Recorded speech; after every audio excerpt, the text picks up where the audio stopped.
tamanho esforço que fiz pela defesa da nossa pátria, união das Forças Armadas, combate ao comunismo.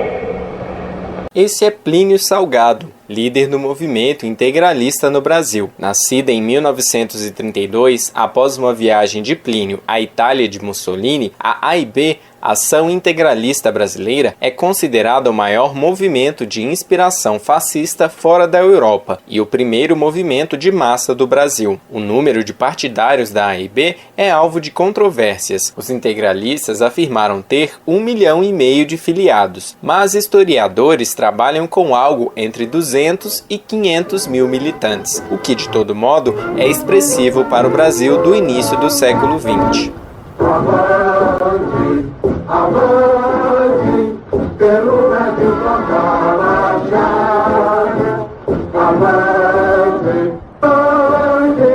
nosso Brasil vai libertar.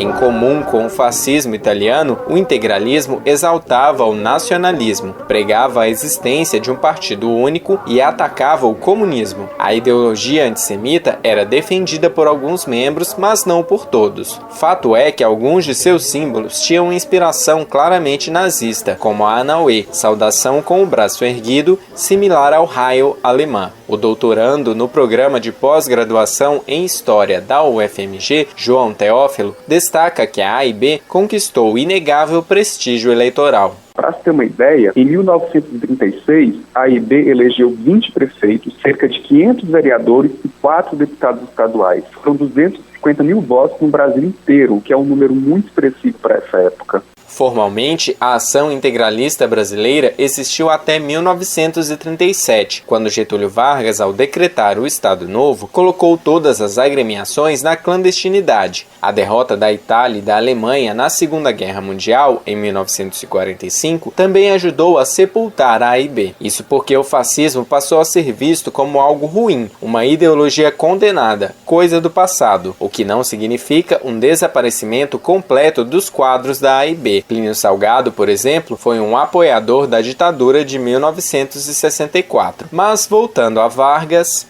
É sinal de que o regime constitucional perdeu o seu valor prático, subsistindo apenas uma abstração.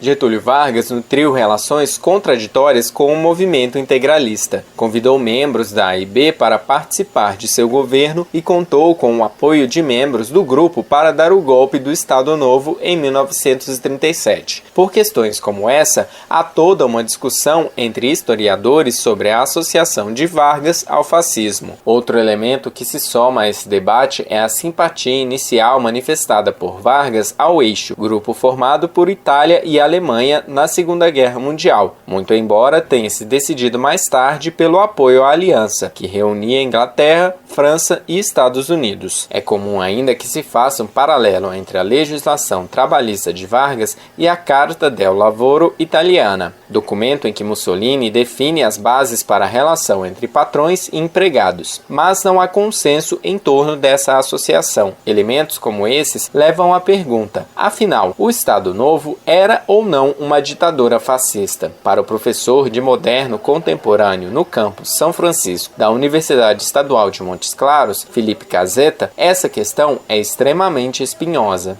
Em algumas situações, o Vargas ele pendula para a esquerda e em outras ele pendula para a direita, ou até para a extrema direita quando lhe convém, né?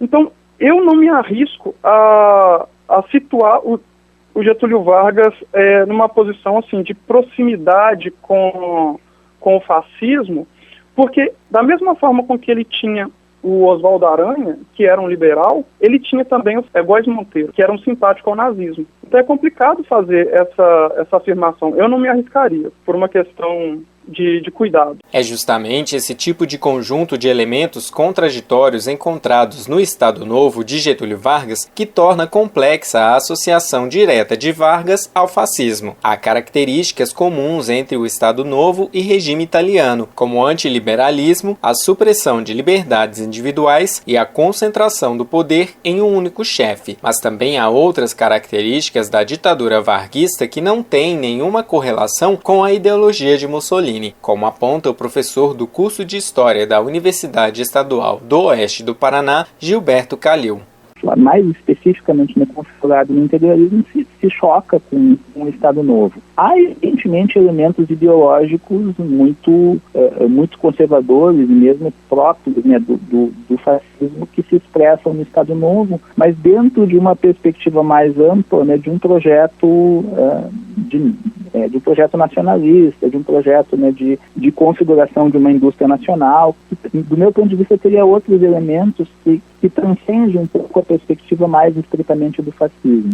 O Estado Novo chegou ao fim em 1946 com o suicídio de Vargas, mas 18 anos depois, o Brasil voltou a ter um regime autoritário, a ditadura militar, instaurada com o golpe de 1964. Mas aqui vale a diferenciação. Nem todo autoritarismo pode ser considerado fascismo. Embora repressor, o regime que vigorou no país até 1985 dificilmente pode ser chamado de ditadura fascista. É o que explica o coordenador do Grupo de Estudos História, Direita e Autoritarismo, Renato Dota. Eu relutaria um pouco, a não ser o caráter do autoritarismo, o caráter da violência como uma estratégia política legítima, o anti-esquerdismo, eu acho que a gente pode colocar assim como esses pontos em comum, mas dizer que foi fascismo ou que teve inspiração fascista, eu acho complicado, a despeito de, eventualmente, alguns membros desse regime, eventualmente, se identificarem com o fascismo de uma forma geral. Caminhando e cantando e seguindo a canção, somos todos iguais, braços dados ou não, nas escolas, nas ruas, campos, construções, caminhando e cantando e seguindo a canção. Não tratar a ditadura militar brasileira como um regime fascista não significa, no entanto, negar as graves violações aos direitos humanos que ocorreram no período, como a prática da tortura. 434 pessoas foram mortas, segundo a Comissão da Verdade. Quem sabe faz a hora, não espera acontecer. Com produção de Paulo Alquimim, repórter Samuel Souza.